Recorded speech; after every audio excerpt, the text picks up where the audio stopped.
Everyone I am Damayanti welcome to my YouTube channel मो PG syllabus wise आलोचना करूली आम पीजी सिलेबस थर्ड सेमिस्टर जो भात नाटक अच्छी से मुझे आलोचना करूली। तो प्रथम दृश्य द्वितीय दृश्य तृतीय दृश्य आलोचना कर सारी। तो चतुर्थ अंकर द्वितीय दृश्य एवं मुझे आलोचना करी। चतुर्थ दृश्यर प्रथम अंक चतुर्थ अंकर प्रथम दृश्य मु पूर्व वीडियो आलोचना कर सारी। आपण मैंने प्लेलिस्ट जाकि चेकिंग करेंगे। एवं मुझे आलोचना करी चतुर्थ अंकर द्वितीय दृश्य सरपोखरी ग्रामपथ खल करताल नहीं स्वामीजी केते जण नारीकर्मी बालक बालिका और ग्रामवासी सेवा सदन लगी मुष्टि भिक्षा संग्रह करुछंती। सेमाने गाउछंती समृह संगीत गीत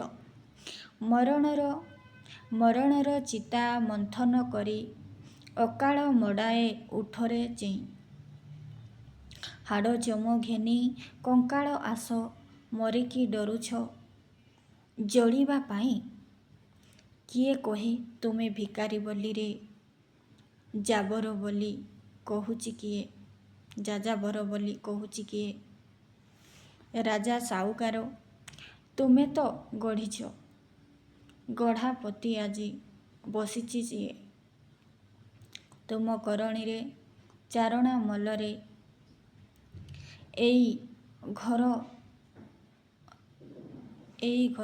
चढ़ा मन की चाहे।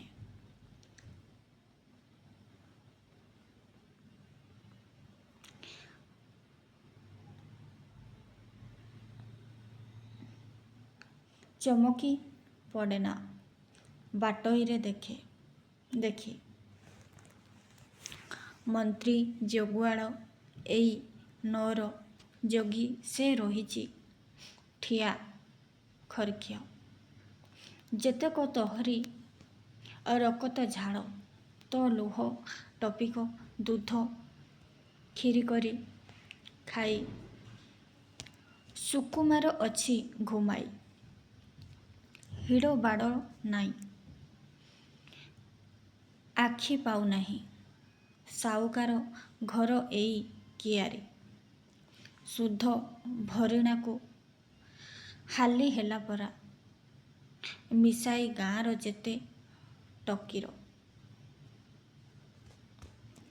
गाले हाथ देई जड़का समान केते काल आउ सबुरे रही गाले हाथ देई जड़का समान केते काल आउ ठिबुरे सही जमीदार को सरपोखरी तहसीलदार आसी ठिया होई देखिले तापरे कहले तहसीलदार बंद कर एसबू गोलमाल बंद कर केही सुनिले नहीं तो अरे कहूची परा एसबू बंद कर बोली सबू नहीं। प्रथम सेवा सदन लगी भिक्षा मागी बुलुछु गोलमाल तो किछि करुना हूँ बंद करिबु कौन। भजन प्रधान आसी स्वामीजी को गोड़ तले मुंडिया मारी 5टी टंका देला। भजन यही तो को मोर सेवारे लगाई देवे आज्ञा स्वामीजी हाथ टेकी आशीष देई रमा ओ आउ जणे स्त्री लोक धरिबा झूला भितरे टंका पकाई देले हसी हसी।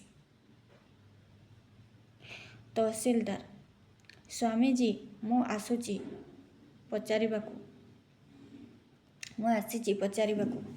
स्वामीजी निर्देश देले गीत बाजा बंद हो गला कौन बाबा।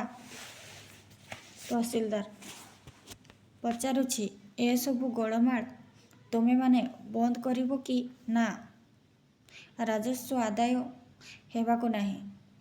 ଜମିଦାରଙ୍କ ପୁଅ ବାହାଘର। ଗାଁବାଲା ମାଗଣା ଦେବାକୁ ନାହାନ୍ତି। ଆଉ ପଞ୍ଚାଏ ମରଦ ମାଇକିନିଆ ଏକାଠି ହେଇ ମେଳି ବାନ୍ଧ୍ୟ ଭଜନ। ମେଳି? ତହସିଲଦାର ବାବୁ, ୟାକୁ କ'ଣ ମେଳି କହନ୍ତି? ତହସିଲଦାର: ଆଉ କ'ଣ କହନ୍ତି? ଗୋଟେ ମେଣ୍ଟ ବାନ୍ଧ କହୁଛ? କ'ଣ ନା ମାଗଣ ବଦ ନାହିଁ। କିଓ, ଏମିତି ତ ବଡ଼ ବଡ଼େଇ ଦେଇ ଆସିଛନ୍ତି ନା, ତମେ ଆଜି ନୂଆ ଦେଲ? ଭଜନ: ଦେଇଥିବେ ସେ ଅଲଗା କଥା। ତାଙ୍କର ଥିଲା, ସେ ଦେଉଥିଲେ। ଆଜି ତ ଶହ ଶହ ଲୋକ ପେଟ ଭୋକରେ ମରୁଛନ୍ତି। ଘରେ ଘରେ ବାଡ଼ି ମରୁଡ଼ି। ଗାଈ ଗୋରୁ ପାଟୁଆ ବସନ୍ତରେ ଠିଆ ଶୋଇ ପଡ଼ୁଛନ୍ତି। ଜମିଦାର ଏତେବେଳେ ଦେଶକୁ ସମ୍ଭାଳି ନିଅନ୍ତେ କ'ଣ? ନା ଓଲଟି ମାଗଣ କିଏ ଦବ, କୋଉଠୁ ଆଣିବ? ତହସିଲଦାର: ଆଉ ଝୁଲିକିଠାରେ ଏଇ ଚନ୍ଦା ଦେଲାବେଳକୁ ଟଙ୍କା କ'ଣ ଜନମ ହେଇ ପଡ଼ୁଛି? ଦ୍ୱିତୀୟ: ଏଇଟା ଦେଶ ଲାଗି, ଲୋକେ ବଞ୍ଚିବା ପାଇଁ ଯାହାର ଯାହା ମନ ସେ ଦେଲା। ପେଟ କାଟି ଆମରି ଭାଇମାନେ ଦଉଛନ୍ତି। ଆମର ଭାଇ ଖାଉଛନ୍ତି ଓ ପଇସାରେ ତ ଆଜ୍ଞା ମଟର ଗାଡ଼ି କିଣା ହଉନାହିଁ, ନାଚ ତାମସା ହଉନାହିଁ କି ବାଣ ରୋଷଣୀ ହଉନାହିଁ। ତହସିଲଦାର: ତେବେ ତୁମେମାନେ ସବୁ ମାଗଣ ପାଉଣା ଦବ ନାହିଁ? ଭଜନ: କୋଉଠୁ କିଏ ଦବ? ତହସିଲଦାର: ହଁ, ଏସବୁ ସ୍ୱାମୀଙ୍କ ଶିଖାଣ। ଆଚ୍ଛା, ମୁଁ ଖବର ଦେଇଛି ଜମିଦାରଙ୍କ ପାଖକୁ, ବଳେ ୟାର ଫଳ ପାଇବ ଯେ। ସ୍ୱାମୀଜୀ: ଭଲ କରିଛ ବାବା। ଜମିଦାର ନିଜେ ଥରେ ଆସି ତାଙ୍କ ପ୍ରଜାମାନଙ୍କ ଅବସ୍ଥା। ତହସିଲଦାର: ଆଉ ତା ଆଗରୁ ତମକୁ ସବୁ କହିଦଉଛି ଭଲରେ। ମାଗଣ ଆଦାୟ ନ ହେଲେ ମୁଁ ସେବା ସଦନ ଫେଚା ସଦନ ଭାଙ୍ଗି ପଛରେ ଉଡ଼େଇ ଦେବି। ଦେଖ ହେ, ଗୋଟେ ସେବା ସଦନ ନାଁ ଦେଇ କୋଉଠୁ ଗୋଛାଏ ଗଣ୍ଡି ଖଣ୍ଡି ଯୋଗାଡ଼ି କରି ଲୋକଙ୍କୁ ଠକି ଟଙ୍କା ନେଇ କୃଷ୍ଣ ଲୀଳା ଲାଗିଛି। କ'ଣ ନା ସ୍ୱାମୀଜୀ ମଠ।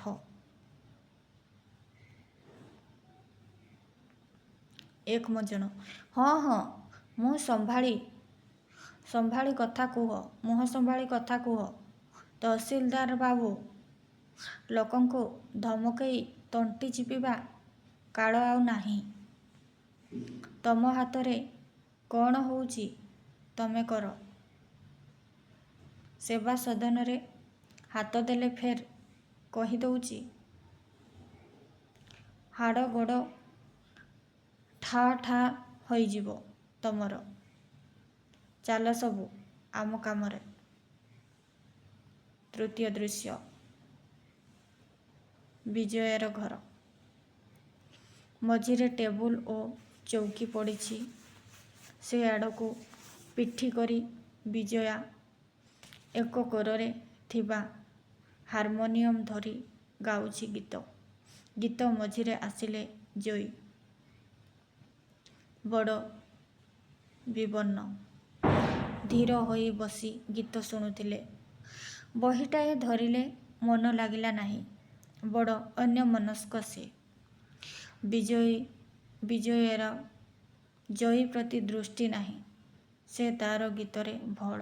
ଗୀତ: ଗୋପନେ ଗୋପନେ ଯେ ଫୁଲଟି ଫୁଟିଲା ଦିନେ, ମଉନ କଥା କହିଲା ମୋ କାନେ କାନେ, ମାନେ ମାନେ।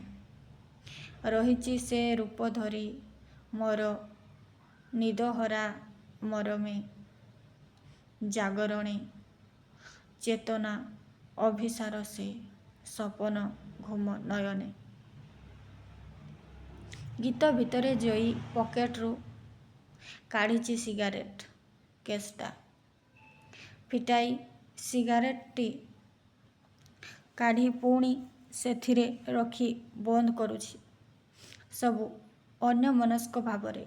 କିଛି କାଳ ପରେ ଲୁହ ପୋଛିବା ଭଳି ହୋଇ ଉଠି ଚାଲିଗଲେ।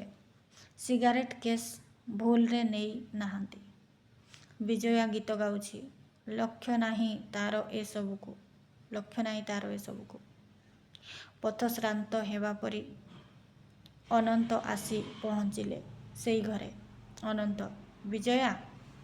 ବିଜୟା। ଓଃ ଅନନ୍ତ ବାବୁ, କେତେବେଳେ ଆସିଲେ? ଅନନ୍ତ। ଏଇ ତ ଲମ୍ବେ ଲମ୍ବେ ଆସି ପହଞ୍ଚିଲି। ଗୋଡ଼ ହାତ ବି ଧୋଇ ନାହିଁ। ବିଜୟା। ପାଇଲେ ରମାକୁ? ଅନନ୍ତ। ନା, ତା ମାମୁଁ ଘରକୁ ବି ସେ ଯାଇନାହିଁ। ସାବି ବୋଲି ଆଉ ଗୋଟିଏ ଝିଅ, ରମା ସାଙ୍ଗ ସେ, ତାକୁ ତାଙ୍କ ଘରର ଚାବି ଦେଇ ମାମୁଁ ଘରକୁ ଯାଇଛି ବୋଲି କହିଛି। ବିଜୟା। ମାମୁଁ ଘରେ ବି ତ ନାହିଁ ବୋଲି କହୁଛନ୍ତି ଆପଣ? ଅନନ୍ତ। ହଁ, ମୁଁ ନିଜେ ଯାଇଥିଲି। ସମ୍ଭବ ଅସମ୍ଭବ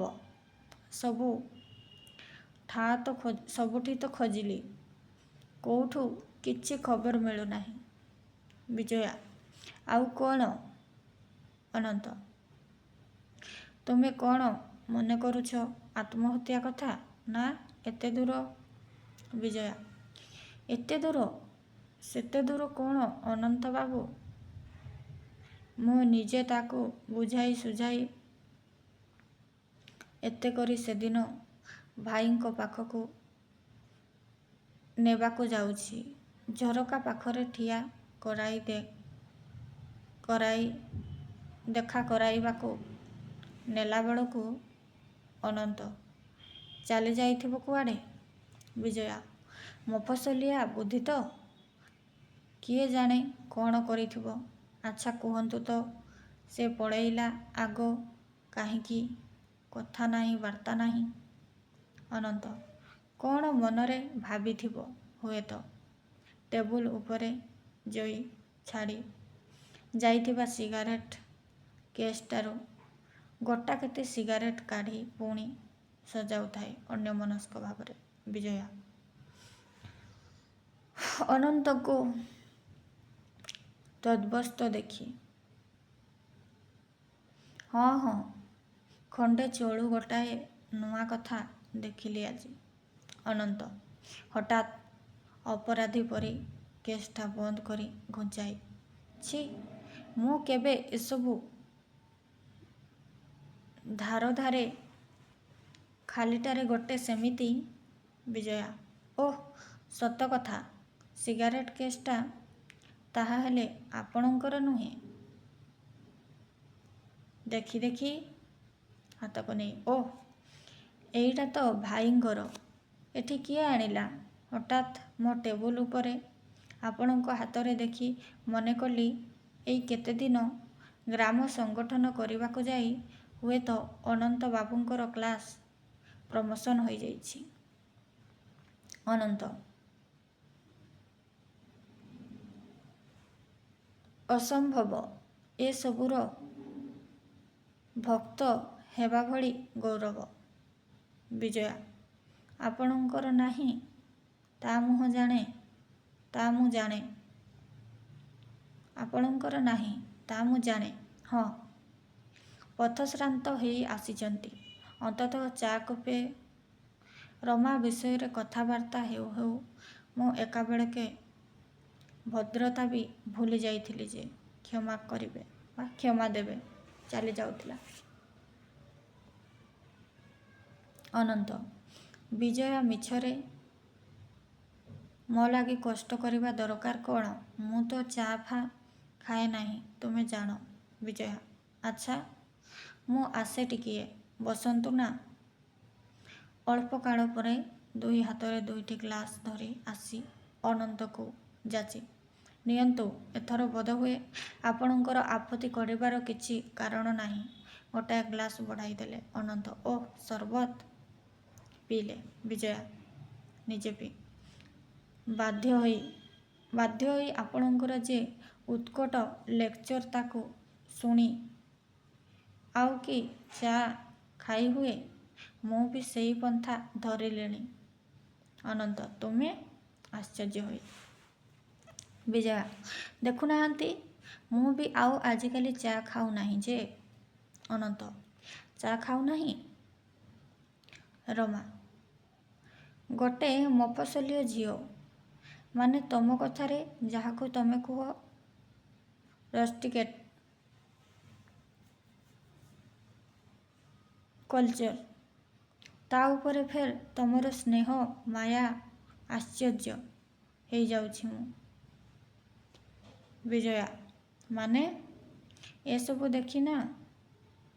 ହସି ଅନନ୍ତ ହାତରୁ ଗ୍ଲାସ୍ ନେଇଗଲା। ଅନନ୍ତ, ଆହା, ଥାଉ ଥାଉ, ମୁଁ। ବିଜୟା, କିଛି ପାପ ଲାଗିବ ନାହିଁ ସେଥିରେ।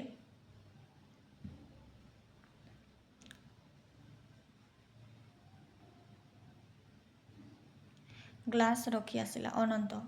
ବାସ୍ତବିକ ବିଜୟା, ତମର ଏ ପରିବର୍ତ୍ତନ ଦେଖି। ବିଜୟା ଅଗତ୍ୟା ବସିଲା ଚୌକି ଉପରେ। ଅନନ୍ତ, ଅଗତ୍ୟା ମାନେ? ବିଜୟା, ହଁ, ମଣିଷ ତ ଫେର ମନ ଅଛି କାନ ଅଛି ତାର। କହିଲି ପରା ଆପଣଙ୍କର ଲେକ୍ଚର ଶୁଣି ଶୁଣି। ଛାଡ଼ନ୍ତୁ, ଏଇନେ ରମା ଲାଗି କ'ଣ କରାଯିବ କୁହନ୍ତୁ ତ? ଅନନ୍ତ, କିଛି ତ କେହି କହିପାରୁନାହାନ୍ତି। ବିଜୟା, ଦାମା ତ କିଛି ବଦମାସି କରିନାହିଁ ଆଉ। ଅନନ୍ତ, କିଏ ଜାଣେ, କିନ୍ତୁ ଆତ୍ମହତ୍ୟା ସେ କରିନାହିଁ। ବିଜୟା, ହେଇପାରେ, ବାକି ପଳେଇବାର ତ କୌଣସି କାରଣ ନାହିଁ। ଅନନ୍ତ, ହୁଏତ ଭୟ ଦେଖେ, ଆଉ ଟିକିଏ ଖବର ନିଏ। ମୁଁ କିଛି କାମ ସାରିନାହିଁ। କାମ ଦାମ ସାରି ଦେଖିବି ଆଉ ଥରେ, ତାର ଖବର ନେବି, ତାପରେ। ବିଜୟା, କାମ ଦାମ ମାନେ? ଗାଧୁଆ ପାଧୁଆ ଏଇ ତ? ଏଠି ସାରିଲେ କି ଚଳିବ ନାହିଁ? ଅନନ୍ତ, ନାଇଁ, ମୁଁ ଯାଏ। ବିଜୟା, ହଁ ହଁ, ସତେ, ଆମର ତ ଖଦଡ଼ ନାହିଁ ବଳଦିଆ ପାଇଁ ବଦଳିବା ପାଇଁ। ଅନନ୍ତ, ତା ନୁହେଁ, ତେବେ ଯାଏ, ଆସିବି ଯେ। ବିଜୟା, ତାହେଲେ ଆମର ଏଇଠି ଖାଇବେ? ଅନନ୍ତ, ହଉ, ସେଇଆ ହେଲା। ବିଜୟା ଅନନ୍ତ ଯିବା ବାଟକୁ ଚାହିଁ ଟେବୁଲରେ ହାତ ରଖି ଦୀର୍ଘଶ୍ୱାସ ମାରିଲା। ଜୟୀ, ବିଜି। ବିଜୟା ଚମକି ଉଠିଲା। ବିଜୟା, କ'ଣ ଭାଇ? ଜୟୀ, ମୋର ସିଗାରେଟ୍ କେସ୍ଟା ଏଠି। ବିଜୟା, ହଁ, ମୁଁ ସେଇଆ ଭାବୁଛି, ଏଠିକି ଆଣିଲା କିଏ? ଜୟୀ, କିଏ ଆଣିଥିବ? ବିଜୟା, ତୁମେ ଜାଣିନା କିଏ ଆଣିଥିଲା ମୋ ଘରକୁ? ଜୟୀ ହସି, ତୁ ଯେ ନ ଆଣିଥିବୁ ଏହାର ପ୍ରମାଣ କ'ଣ? ବିଜୟା, ମୁଁ? ମୋର ସିଗାରେଟ୍ କେସ୍ଟା କ'ଣ ହଉଥିଲା? ଖାଏ ନା ଧାଏଁ, କେବେ ଦେଖିଛ? ଜୟୀ, ସବୁ କଥା କ'ଣ ଲୋକେ ଖାଲି ଦେଖୁଥାନ୍ତି? ଏଇ କେସ୍ଟା ତୋ ଘରେ ଥୁଆ ହୋଇଛି, କେମିତି ଆସିଲା ତୁ କ'ଣ ଦେଖିଲୁ? ବିଜୟା, ନାଇଁ ଭାଇ, ସତେ। କିଏ ଆଣିଲା? ଜୟୀ, ମୁଁ କେମିତି କହିବି? ହୁଏତ ଯାହାର। ଜମିଦାର ଶୀଘ୍ର ଆସିଲେ, ହାତରେ ଖଣ୍ଡେ ଚିଠି। ବିଜୟା ସିଗାରେଟ୍ କେସ୍ଟା ଲୁଚାଇ ଛିଡ଼ା ହେଲା। ଜମିଦାର, ଅନନ୍ତ ଆସିଥିଲା ପରା, ସେ କାହିଁ? ଭାରି ତ ସେଦିନ ସୁପାରିଶ କରି ପକାଉଥିଲା ପ୍ରଜାଙ୍କ ପାଇଁ। ସାହାଯ୍ୟ ଦିଅ, ବିହନ ଦିଅ, ଅନ୍ନଛତ୍ର ଖୋଲ, ତାଙ୍କୁ କାମ ଦିଅ। ଭାରି ଲମ୍ବା ଲମ୍ବା କଥା କହୁଥିଲା ପ୍ରଜାଙ୍କର ହୋଇ। ଆସି ଦେଖୁ ତ ଏ ଚିଠି। ବାବା, ସେମାନଙ୍କର କେବେ ଭଲ କରି ଆସେ? ନ ଜାଣି କରି କ'ଣ ଜମିଦାରମାନେ? ବିଜୟା: କ'ଣ ବାପା? ଜମିଦାର ଚିଠି ବଢ଼ାଇ: ପଢ଼, ଚିଠି ପଢ଼। ଅନନ୍ତ ବାବୁଙ୍କ ଗ୍ରାମ ସଂଗଠନର ଫଳ। ମୂର୍ଖ ପ୍ରଜା ତାଙ୍କୁ ହାତ କାମୁଡ଼ା ଶିଖାଇବ। ଜୟୀ ଚିଠି ପଢ଼ିଲେ ବିଜୟାଠୁ ନେଇ। ବିଜୟା ଦେଖୁଥାଏ। ଜମିଦାର: ପଢ଼ିଲ, ଦେଖିଲ? ମାଗଣ ଏମାନେ ଆଜି ଦେଲେ ନାହିଁ, ଏମିତି ଦେଇ ଆସୁଥିଲେ। ହଁ, ମାନୁଛି ଆଜି ସମୟ ଟିକେ ଖରାପ, ତା ବୋଲି ସମସ୍ତେ ତ ସମାନ ନାହାନ୍ତି। ହୁଏତ କମ୍ ବେଶୀ ପାଇଁ ମୋର ପାଖେ ଅଜର ଆପତ୍ତି କରି ପାରିଥାନ୍ତେ, କିନ୍ତୁ ଗୋଟା ସାରା ଗାଁ ଜିଦ୍ ଧରି। ଆଚ୍ଛା ବିଜୟ: ଅନନ୍ତବାବୁ ଆସନ୍ତୁ, ତାଙ୍କୁ କହିଲେ ଅନ୍ତତଃ ସେ ଥରେ ଯାଇ ପ୍ରଜାମାନଙ୍କୁ ବୁଝାଇ ଦେବେ କଥାଟା। ଜମିଦାର: ବୀର ବିକ୍ରମ ରାୟ ସାତପୁରୁଷୀ ଜମିଦାର। ପ୍ରଜାଶାସନ ତା'ର ଜନ୍ମଗତ ଅଧିକାର। ସେମାନେ କିମିତି ବୁଝିବେ ସେ କଥା ମୋତେ ଶିଖିବାକୁ ହେବ ନାହିଁ। କାହାଠାରୁ ମୁଁ ନିଜେ ଯିବି। ଶାସନ ମୋତେ ଜଣା, ଆଉ ଏଇ ତାଙ୍କୁ ବୁଝାଇ ଦେବ ଯେ ମୁଁ ଜମିଦାର। ବନ୍ଧୁକ ଉଠାଇ ବିଜୟା: ବାପା। ଜମିଦାର: ନାଇଁ ବିଜୟା, ଶାସନ ନେଇ ତୁ କିଛି କହନା। ମୁଁ ବାହାରିଛି ଇଲାକା ଉପରକୁ, ସବୁ ପ୍ରସ୍ତୁତ। ଜୟୀ: ବାପାଙ୍କର ଯେ ଜିଦି ତୁ ଜାଣୁ। ହୁଏତ ଗୁଡ଼ାଏ ନିରୀହ ପ୍ରଜା। ବିଜୟା: କ'ଣ ଯେ ଗୋଳମାଳ ହୋଇ ଉଠିବ କିଏ ଜାଣେ। ବାପା ଯେମିତି ରାଗୀ, ମୋତେ ତ କାହିଁକି ଭଲ ଦିଶୁନାହିଁ। ଜୟୀ: ଅନନ୍ତଟା ଭଲା ଏତେବେଳେ? ବିଜୟା: ସେ ତ ଆସିଥିଲେ, ଚାଲିଗଲେ ଏଇନେ, ଫେର ଖବର ଦେଲେ ସିନା ଯାଇ। ଜୟୀ ଦୂରକୁ ଚାହିଁ: ହେଇଟି ବାପାଙ୍କର ସୁଆରୀ ବାହାରି ଗଲାଣି। ଅନନ୍ତକୁ ଆଉ ଖବର ଦେବାକୁ ବେଳ ନାହିଁ। ମୁଁ ଦେଖେ ହଠାତ୍ ଚାଲିଗଲା। ଚତୁର୍ଥ ଦୃଶ୍ୟ ସରପୋଖରୀ ସେବା ସଦନ। କେତେଜଣ ପୁରୁଷ ଓ ମହିଳା କର୍ମୀ ସୂତା କଟା ଇତ୍ୟାଦି କାମରେ ଲାଗିଥିଲେ। ସ୍ୱାମୀଜୀ ଗୀତ ଗାଉଥିଲେ। ଚାଲରେ ଆଗେ ବଢ଼ି ଚାଲ, ଛାତି କର ପଥର, ତୁ ନ ଦୁଅ ବେହାଲ, ମୁଣ୍ଡ ଝାଡ଼ ତୁଣ୍ଡେ ମାରି, ଖଟୁ ତୁ ମୂଲିଆ, ଅରଜନ ଖାଏ ତୋର ଶେଠ ଗଉନ୍ତିଆ। ଅଦା ହାତ ପଛୁ ପଛୁ ଆସିଲା ରମା। ହାତ ପୋଛି ସାରି ସ୍ୱାମୀଜୀଙ୍କୁ ପ୍ରଣାମ କଲା। ସ୍ୱାମୀଜୀ ଗୀତ ବନ୍ଦ କରି ପଚାରିଲେ ତାକୁ। ସ୍ୱାମୀ: ମା, ଏତେ ଉଛୁର ତୋର ଆଜି? ରମା: ସେବା ସଦନଟିଏ ତ ଖୋଲିଦେଲେ ବାବା। ଦେଖେ କିଏ ଆଜି ଯେଉଁ ପିଲାଟି ଆସିଛି, ତାହାର ବିନା ତା'ର ଜୀବନ ନାହିଁ। ଏକାଥରେ ତ ଖୁଆଇ ଦେଲେ ଚଳିବ ନାହିଁ। ତାରି ସେବାରେ ଲାଗିଥିଲି। ପୁନାକୁ ରଖାଇ ଦେଇ ଆଳତୀକୁ ଆସିଲି। ସ୍ୱାମୀଜୀ: ବେଶ୍ ବେଶ୍ କରିଛୁ ରମା, ମଫସଲରେ ବଢ଼ିଛୁ ତୁ। ତୋର ପୁଣି ଏ ବୁଦ୍ଧି ହେବ ବୋଲି କିଏ ଜାଣିଥିଲା?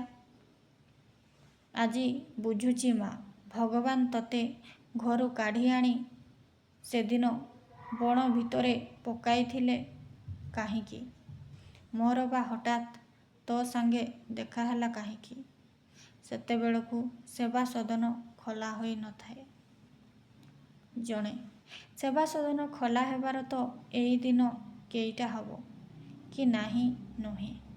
ଆଉ ଜଣେ, ହଁ ଅନନ୍ତ ବାବୁ ଯିବାର କେଇଦିନ ପରେ ତ ଆରମ୍ଭ। ରମା, ଅନନ୍ତ ବାବୁ? ଆଶ୍ଚର୍ଯ୍ୟ ହୋଇ ଚାହିଁ ରହିଲା ସ୍ୱାମୀଜୀ। ସେ ଜଣେ ଦେଶସେବୀ ମା। ଘର ଦ୍ୱାର ଖାଇବା ପିଇବା ସବୁ ଭୁଲି ସେ ବିଚରା ଲାଗିଛି ଦେଶ ସେବାରେ।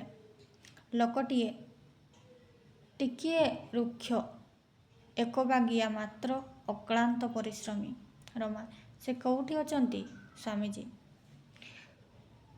ଯାଇଛନ୍ତି ତାଙ୍କ ଗାଁକୁ। ଆସିବେ ଯେ, ତୁ ଆସିବାର ଅଳ୍ପ କେଇଦିନ ଆଗରୁ ତ ସେ ଏଠୁ ଚାଲି ଯାଇଛନ୍ତି।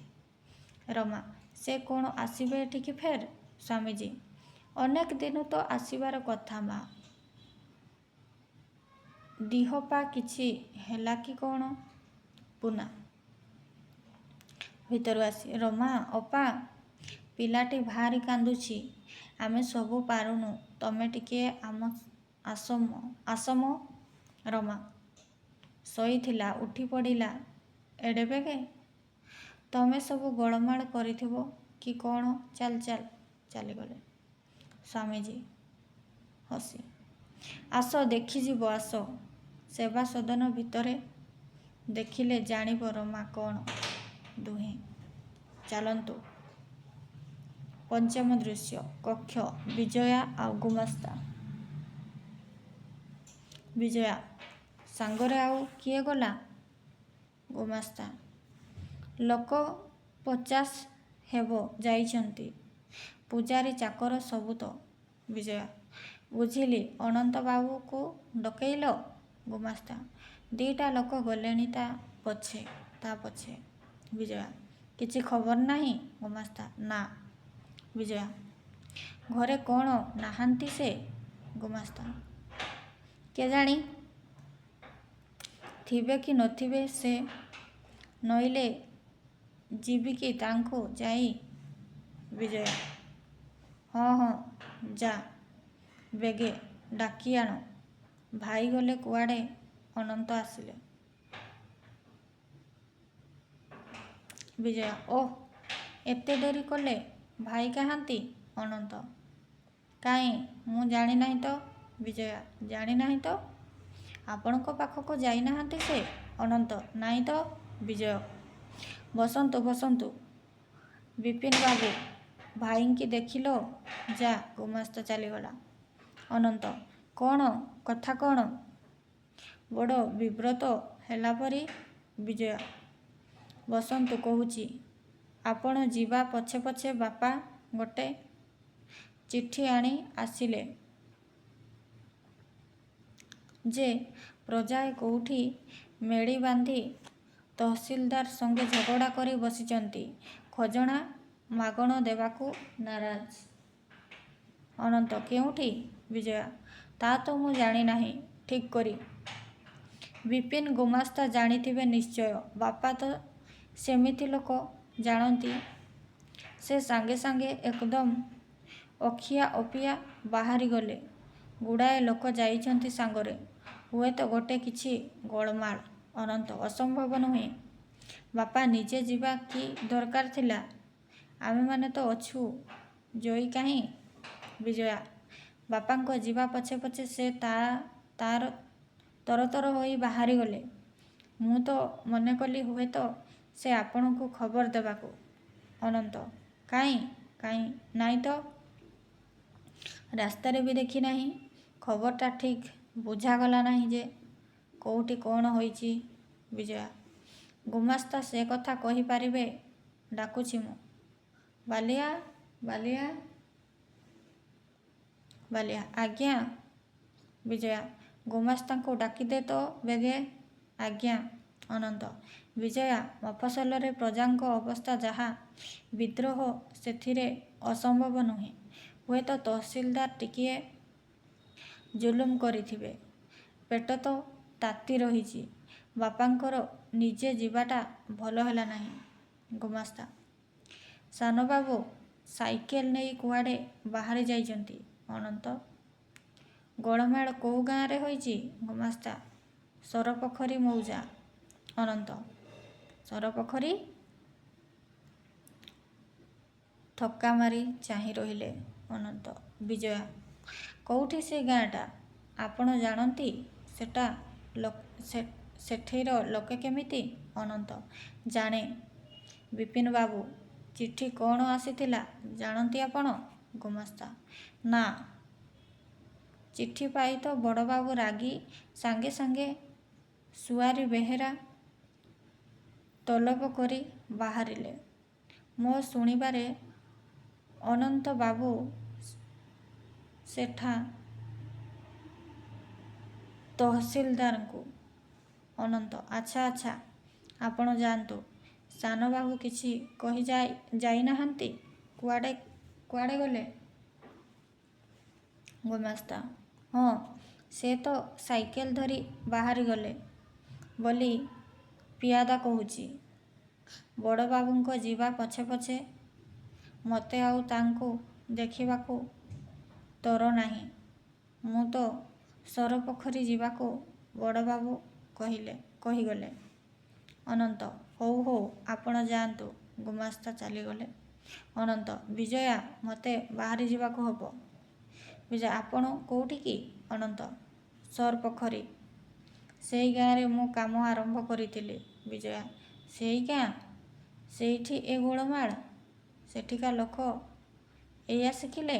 ଅନନ୍ତ ମୁଁ କିଛି କହିପାରୁ ନାହିଁ। ଶୁଣିଥିଲି ପ୍ରଜାଏ ଟିକିଏ ତାତି ଉଠିଲେ ତହସିଲଦାରଙ୍କ ମାଗଣ ତାଗଦରେ। ବିଜୟା ତାହେଲେ ତ ସେଇଠି ବୋଧହୁଏ କେତେ ବାଟ ସେ ଗାଁଟା ଏଠିକି? ଅନନ୍ତ ବାଟ ବେଶୀ ନୁହେଁ, 7-8 ମାଇଲ ହେବ। ବିଜୟା ତାହେଲେ ବାପା ହୁଏ ତ ପହଞ୍ଚି ଯିବେଣି। ଏତେବେଳେ ଯାଇ ଲାଭ କ'ଣ? ଯାହା ହବାର। ଅନନ୍ତ ଦେଖାଯାଉ, ମୁଁ ଚାଲିଲି। ବିଜୟା ମୁଁ ଗଲେ? ଅନନ୍ତ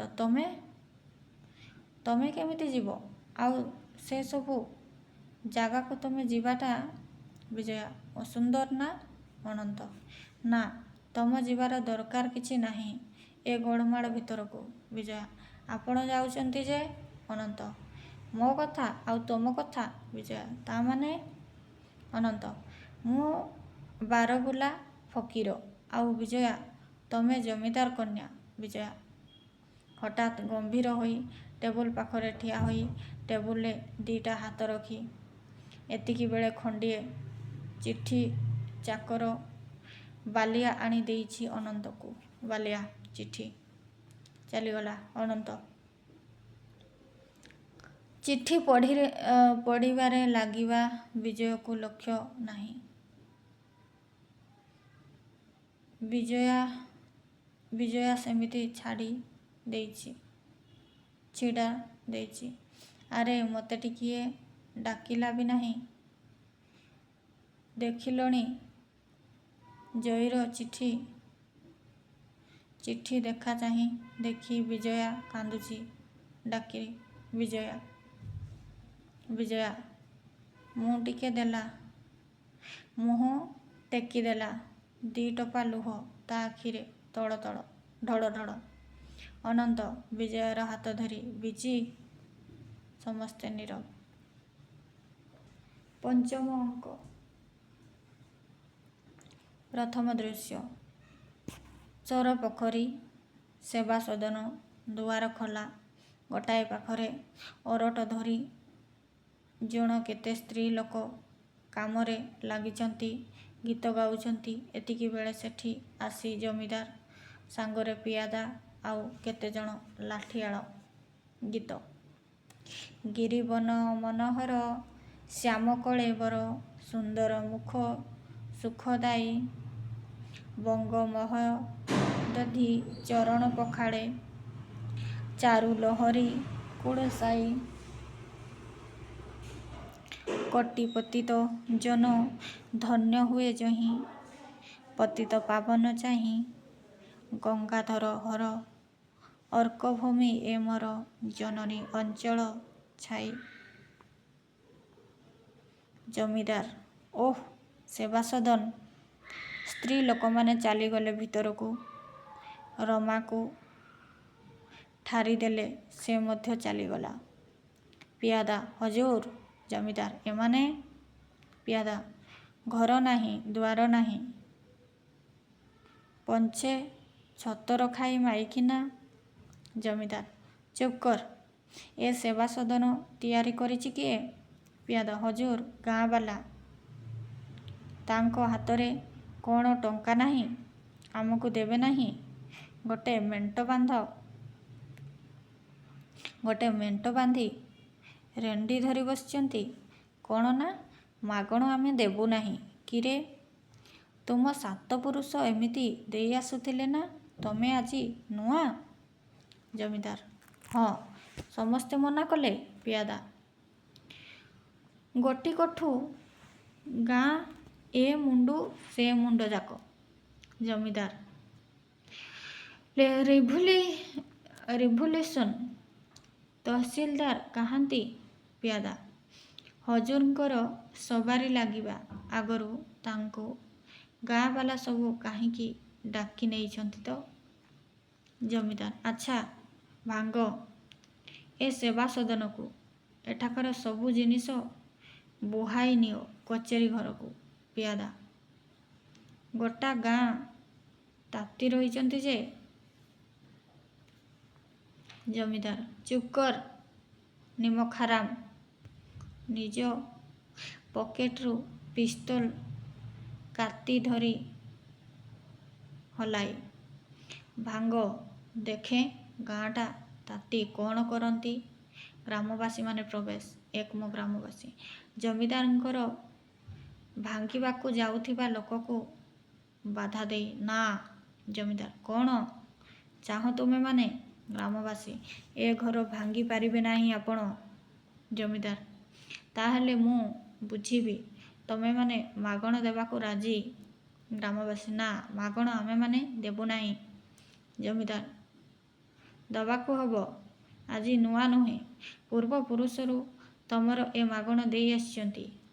ଗ୍ରାମବାସୀ ଠିକ୍ ତା ବୋଲି ସେଇଟା ଜମିଦାରର ଦାବୀ ନୁହେଁ। ଜମିଦାର ଦାବୀ ବୋଲି ଯଦି କହନ୍ତି ସେ।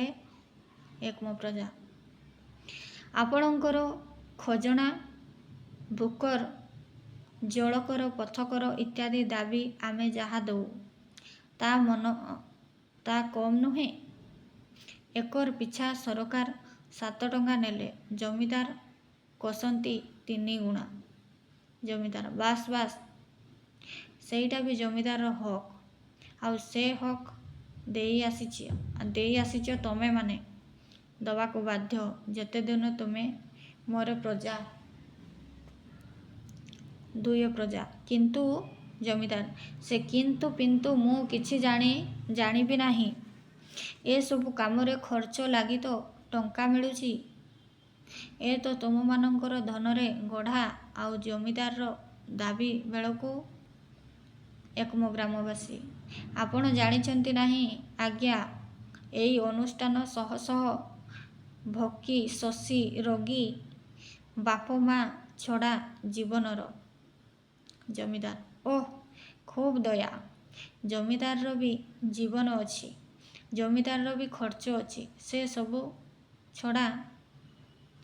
ସବୁ ଛାଡ଼।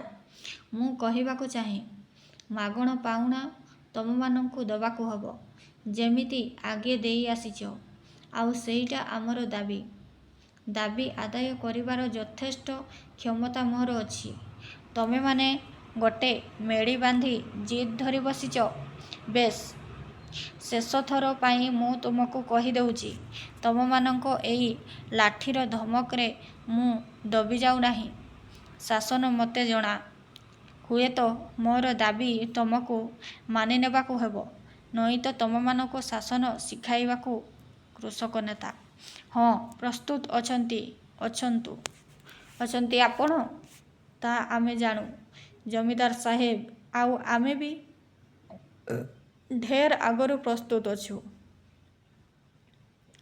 ମା ଭଉଣୀ ଯାହାର ଛିଣ୍ଡା ଦରବା ଖଣ୍ଡିକରେ ଇଜ୍ଜତ ଘଡ଼ାଏ, ଯେଉଁଠୁ ଭୋକିଲା କାନ୍ଦିଲା ଛୁଆର ହାତ ରକି ଧରି ମା ତାର ପିଏ ପେଜ ତୋରାଣୀ।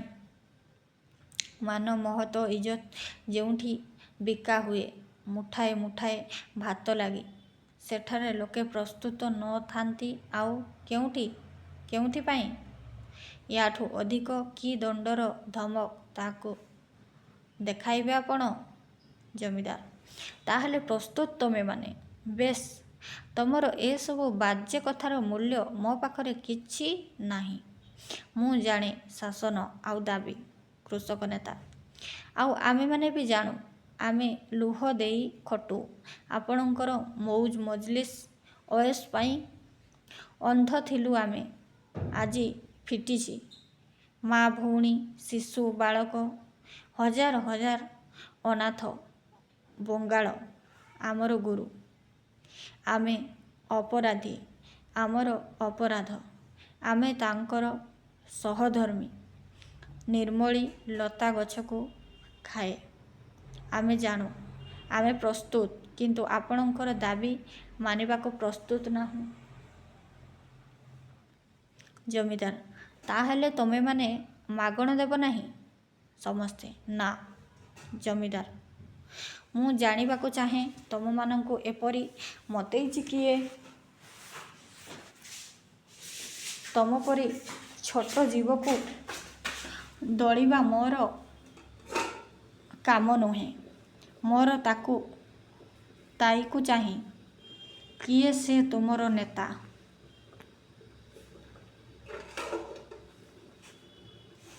ଏ ମେଳିର ମୂଳରେ କିଏ? ମୁଁ ତାକୁ ଚାହେଁ। ତୁମମାନଙ୍କର ନେତା କିଏ?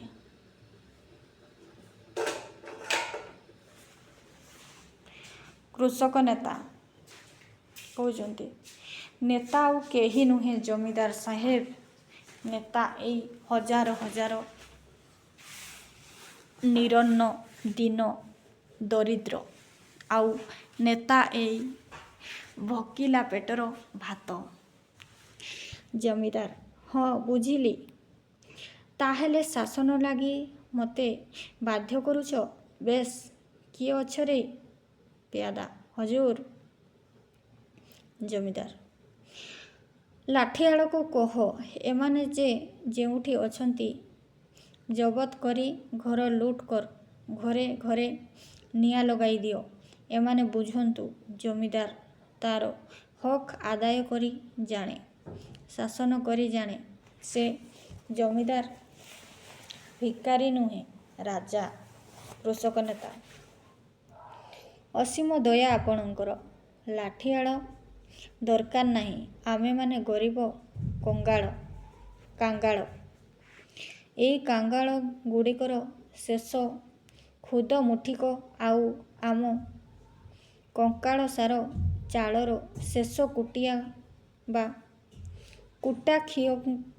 କୁଟାଖିଅକ ଜଳିପୋଡ଼ି ଆମର ଜମିଦାର ପୁଅଙ୍କ ବାହାଘର ଭୋଜି ରୋଷଣୀରେ ଲାଗୁ। ଏଇ ଭୋକିଲା ଆଖି ଆଗର ଧୂଳି ପାଉଁଶ ସବୁ କହିଦଉ ଆମେମାନେ କ'ଣ? ସେଇତକ ଆମେ ଚାହୁଁ। ତା ନହେଲେ? ଜମିଦାର ତାର ମୁଣ୍ଡ ଉପରେ ପିସ୍ତଲ ଦେଖାଇ, ଷ୍ଟପ୍। ଏତିକିବେଳେ ଜନତା ଠେଲି ଜୋଇ ଆସି ମଝିରେ ଠିଆ ହୋଇଗଲା। ଜମିଦାର ତଟସ୍ଥ ହୋଇ ପିସ୍ତଲ ତଳକୁ କରିଦେଲା ବେଳକୁ ଜୋଇ ଆଗରେ ଆସି ଠିଆ ହେଲା। ରମା ଜୋଇକୁ ହାତରେ ପଛକୁ ଠେଲି। ଦ୍ୱିତୀୟ ଦୃଶ୍ୟ ସେବା ସଦନର ଅଗଣା। ବିଜୟା ଓ ରମା। ବିଜୟା କାହିଁକି ହସିଲା। ରମା ଗମ୍ଭୀର ମୁହଁରେ, ନାଇଁ ବିଜୀ ଦେଈ, ସତେ ସେମିତି ମତେ ଡାକିବ ନାଇଁ। ବିଜୟା: ଆଉ କ'ଣ ବୋଲି ତେବେ ଡାକିବି?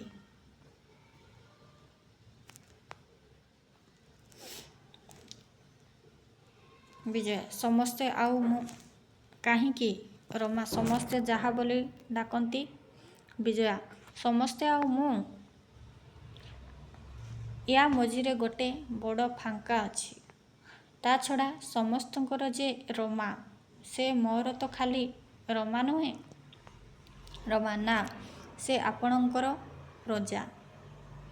विजया बेश सेया हेला एबे। तेबे तो मो हुकुम मानिब तमे।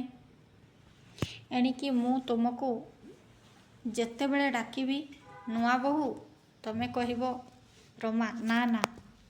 विजया देखुची ताहेले तमे राजभक्त नुह, अबाध्य प्रजा। रमा अन्याय हुकुम देले प्रजा मानिब केमिति। विजया मु तो अन्याय किछि कहि नाही। रमा देई बड़ लोक आउ गरीबଙ୍କ भितरे चाली चलन सब कथारे गोटे अमेଳ। विजया मनरे भी अमेଳ ना कଣ? मनरे भी अमेଳ ना कଣ? रमा मनटा ତ ଆଉ ଦେହରୁ ଅଲଗା ନୁହେଁ। ମୁଁ ଏଇ रमा ହୋଇଥିବି, କାହାରି ଘରର ଭାଙ୍ଗିବାକୁ, ସଂସାର ଜାଳିବାକୁ ମୋର ଜନ୍ମ ନ ହେଉ। ବିଜୟା ବେଶ ତ ଗୋଟେ ଘର ତମେ ପଡ଼ୁଛ ଯେ। रमा ମୁଁ ଘର ପଡ଼ୁଛି ନାଇଁ ତ, ପଡ଼ିଯିବ ବୋଲି ଆହୁରି। ବିଜୟା ନିଜ ଘର ଛାଡ଼ିଛ ଏଇ ତ। रमा ନୀରବରେ ସୂତା କାଟିବାକୁ ଲାଗିଲା। ବିଜୟା ଗୋଟେ ନିରାଟ ମଫସଲରେ ଜନ୍ମ ହୋଇ ତମେ କେମିତି ଯେ ଏତେ ବଡ଼ ବଡ଼ କଥା ସବୁ ଭାବିପାରିଲ, ମୁଁ ତ ବୁଝିପାରୁନାହିଁ ମୋଟେ। ଆମର ସ୍କୁଲ କଲେଜରେ ଏଣୁ ତେଣୁ ଗଦା ଗଦା ବହି ଭିତରେ ଦେଖୁଛି, ଏଭଳି ମଣିଷ ହେବା ପାଇଁ ପାଠ ତ କିଛି ନାହିଁ। ଅନନ୍ତ ହଠାତ୍ ଆସିଛି। रमा ଓଢ଼ଣା ଟାଣି ସଂଯତ ହୋଇଗଲା। ଅନନ୍ତ ହେଲା ନାହିଁ ବିଜୟା, ସମସ୍ତେ ଆମେ ଫାଟି ଫୁଟି ଗଲୁ। ସେ କାହାରି କଥା ଶୁଣିଲେ ନାହିଁ। ବିଜୟା କେମିତି? ସବୁ ପରା କରିଦେଲେ। ଅନନ୍ତ ହଁ, ମାଗଣ ଛାଡ଼ିଦେଲେ। ଖମାରରୁ ଧାନ ବି କିଛି କିଛି ଯେମିତି ଚାହିଁଲେ ଋଣ ପାଇଲେ, ଏମିତି ଏଇ ସେବା ସଦନ ପାଇବି। ବିଜୟା ସେଇଆ ତ, ମୋ ଜାଣିବାରେ ତ ଗୋଟାଏ ଆପୋଛି ଛଡ଼ା ସବୁ ସେ ଜାଣନ୍ତି ଶୁଣନ୍ତି। ଅନନ୍ତ ଆଉ ଆପତ୍ତି କାହାର? ବିଜୟା ମୋର, ଆପଣଙ୍କର, ଭାଇଙ୍କର, ଆଉ ଆମ ସଙ୍ଗେ ଆଉ ଜଣଙ୍କର ଯେ ତାର ଅବଶ୍ୟ ମୁହଁ ଫିଟୁନାହିଁ ମାନେ ଗୋଟେ। ଅନନ୍ତ ଅର୍ଥାତ୍? ବିଜୟା ବୁଝିପାରିଲେ ନାହିଁ ଆପଣ? ଆମର ଏଇ ବିଚାରୀ ନୂଆ ବୋହୂଟିର ମ, ମୋର ଭାଉଜ। ଆଃ କି ମୋଟା ବୁଦ୍ଧି ଯେ ଆପଣଙ୍କର। रमा ଉଠି ପକେଇଲା।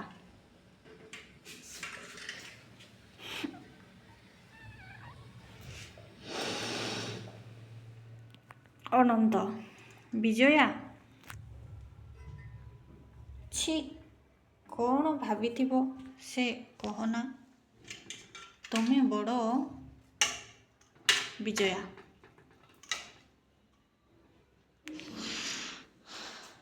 ପେଟ ଭିତରେ କଥାଟା ମୁହେଁ ମୁହେଁ କହେନା। ସେ କ'ଣ କହୁଛି ନା, ପେଟ ଭିତରେ କଥାଟା ମୁହେଁ ମୁହେଁ କିଛି କହେନା।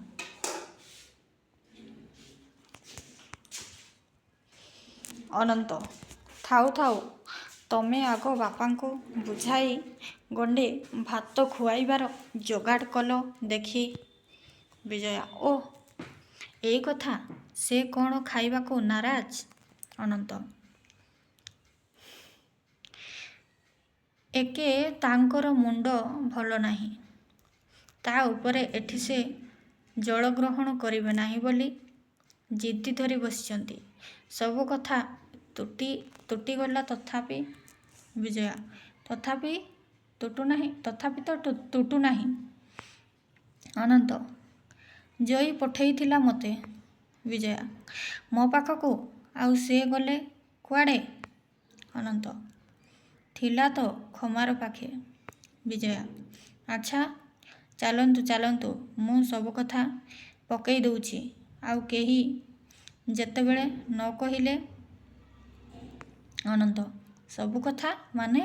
ବିଜୟା ତାଙ୍କ ଖାଇବା କଥା ଆଉ ଭାଇଙ୍କ ବାହାଘର କଥା ସବୁ। ଅନନ୍ତ ଅସମ୍ଭବ କଥା, କିଛି କହିବ ନାହିଁ। ଏ କଥାରେ ସେ ରାଜି ହେଲା ପରି ଲାଗୁନାହିଁ ମୋତେ। ବଂଶ ମାନ ମହତ। ବିଜୟା ଚୁଲିକୁ ଯାଉ।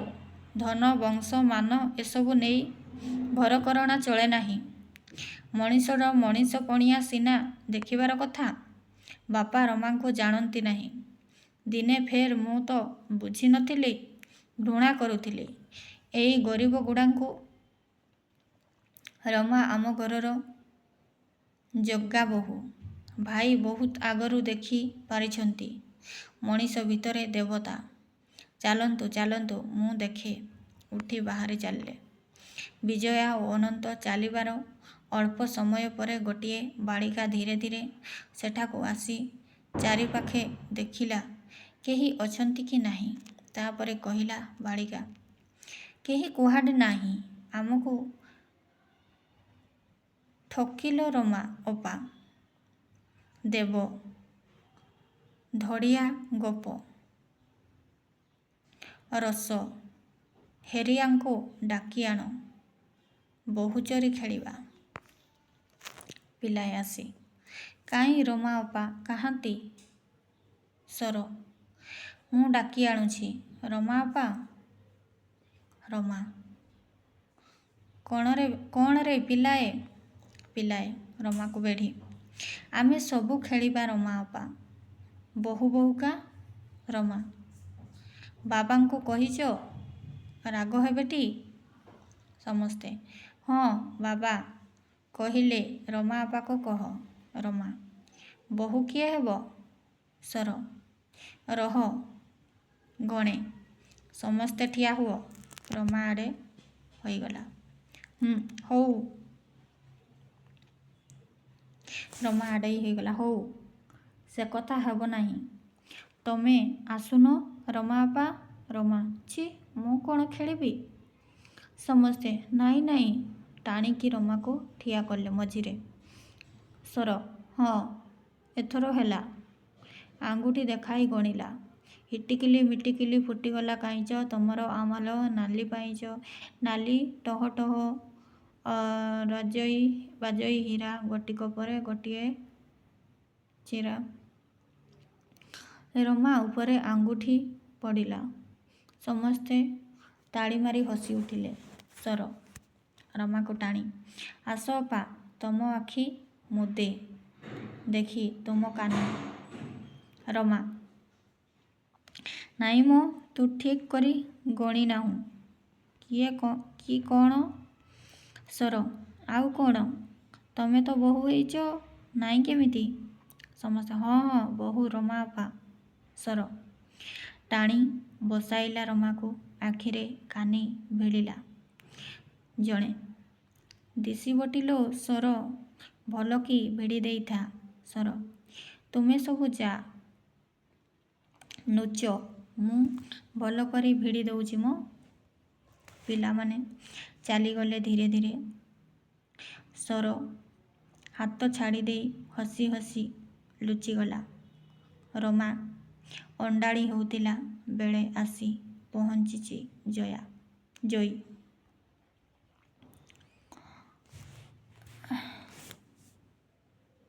ରକି ହେଇଗଲା ତାଙ୍କ ଚାଲି। ରମାକୁ ଦେଖି ହସି ହସି ପାଦ ଚିପି ଚିପି ଆଗେଇଲେ ସେ। ରମା ଅଣ୍ଡାଳି ହେଇ ଜୟୀକୁ ଧରି ପକାଇ ହାତ ଛାଡ଼ିଲା। ଚୋର କହି ଚମକି ଜୟୀ ରମାର ହାତ ଧରି କହିଲେ, ଜୟୀ ରମା। ରମା ଆଖି ଫିଟାଇବାର ଓ ଜୟୀ ହାତରୁ ଛାଡ଼ି ଯିବାର ଚେଷ୍ଟା କଲା। ମୁଁ ଜାଣି ନାହିଁ। ଖେଳୁ ଖେଳୁ ଲାଜ କଲା। ଜୟୀ ଧରା ପଡ଼ିଗଲ ନା? ରମା ହାତ ଛଡ଼ାଇ। ସାନବାବୁ, ଗରିବ ଲୋକ ମୁଁ, ଆପଣଙ୍କ ସାଙ୍ଗେ ମୋତେ ଏପରି ଦେଖିଲେ। କଥା ହୋଇ ଆସୁଥିଲେ ଜମିଦାର ଓ ବିଜୟା। ଜମିଦାର, ଦୋଷ କ'ଣ ସେଥିରେ? ରମା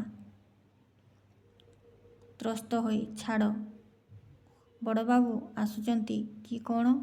ଜୟୀ, ବାବା। ଦୁହେଁ କବାଟ ଫିଟାଇ ଚାଲିଗଲେ। ବିଜୟା ଓ ଜମିଦାର ପ୍ରବେଶ କଲେ। ବିଜୟା, ରକ୍ତ ମାଂସ ତ ଆଉ ଗରିବ ଲୋକର ଅଲଗା ନୁହେଁ। ବାବା, ଆମେ ଘର କରିବା ମଣିଷକୁ ନେଇ ସିନା, ଧନକୁ ନେଇ ତ ନୁହେଁ। ଜମିଦାର, ସମସ୍ତେ ମୋତେ କାହିଁକି ଭୁଲ ବୁଝୁଛ ମୁଁ ଜାଣି ପାରୁନି ତ। ବିଜୟା, ଭୁଲ ବୁଝୁଛନ୍ତି କିଏ? ଜମିଦାର, ଏଇ ତୁମେମାନେ ସମସ୍ତେ। ବିଜୟା, ବା, ଆପଣ ତ ସବୁବେଳେ ପ୍ରଜାଙ୍କୁ ଗୋଳମାଳ, ତୁଟି ଯିବା ପରେ ବି ଆପଣ ଖାଉନାହାନ୍ତି, ପିଉନାହାନ୍ତି, ଗୋଟାଏ ଜିଦ୍ ଧରିଛନ୍ତି ବସିଛନ୍ତି। ଜମିଦାର, ଏଇ ତ, ବୁଝିଲ, ସବୁ ଭୁଲ। ପ୍ରଜାଙ୍କର ଦୁଃଖ ଦାବି କରିବାକୁ ତାଙ୍କୁ ସତ୍ୟାଗ୍ରହ କରି ଆସେ, ମେଳି ବାନ୍ଧି ଆସେ। ମୁଁ ଜମିଦାର, ରାଜା, ମୋତେ ତାଙ୍କ କଥା ଶୁଣିବାକୁ ହେବ। ଆଉ ମୋ କଥା ସେତେବେଳକୁ। ବିଜୟା, ଆପଣଙ୍କର କୋଉ କଥା କି ନ ଶୁଣିଛି? ଆପଣ ଆଗେ ଖାଇସାରନ୍ତୁ। ଜମିଦାର, ଫେର ତ ଭୁଲ କରୁଛୁ। ଖାଲି ସମସ୍ତେ କହିଲ ଖାଅ ଖାଅ। ଆରେ ଖାଇବି କ'ଣ? କିଏ ଦବ? ବିଜୟା, କିଏ ଦବ ଆପଣଙ୍କୁ? ଜମିଦାର, ହଁ ହଁ, ମୋର ଅଛି କ'ଣ? ବୁଝି ନଥିଲି ଆଗେ, ଏବେ ବୁଝିଲିଣି। ଏସବୁର ଅଧିକାରୀ ମୋର ହଜାର ହଜାର ପ୍ରଜା, ସନ୍ତାନ।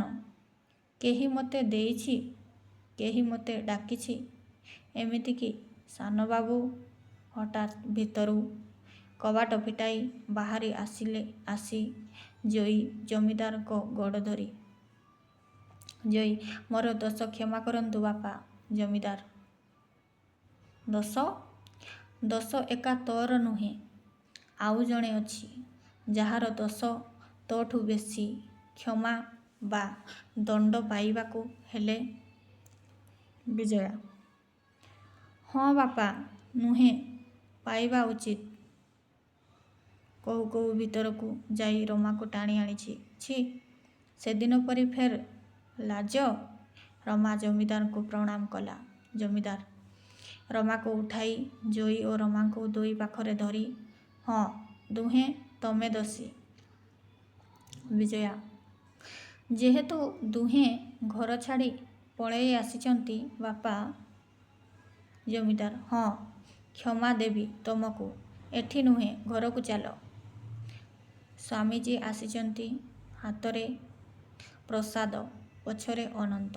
ଜମିଦାର, ଓଃ ସ୍ୱାମୀଜୀ, ଆଉ କିଏ ଅନନ୍ତ? ହଁ, ଭଲ ବେଳାରେ।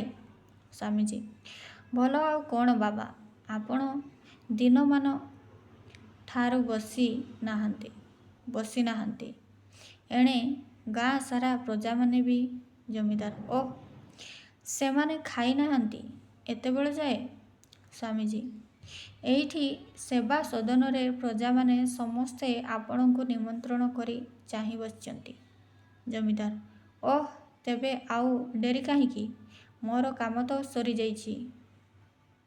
ଦୁନିଆଟା ଭଙ୍ଗା ଗଢ଼ା। ସ୍ୱାମୀଜୀ, ଆପଣଙ୍କର ଘର ଭାଙ୍ଗି ମୁଁ ଘର ଗଢ଼ିବାକୁ ବସିଛି। ମୋତେ ଏ ଘର ଗଢ଼ିବାକୁ ଅନୁମତି ଦିଅନ୍ତୁ।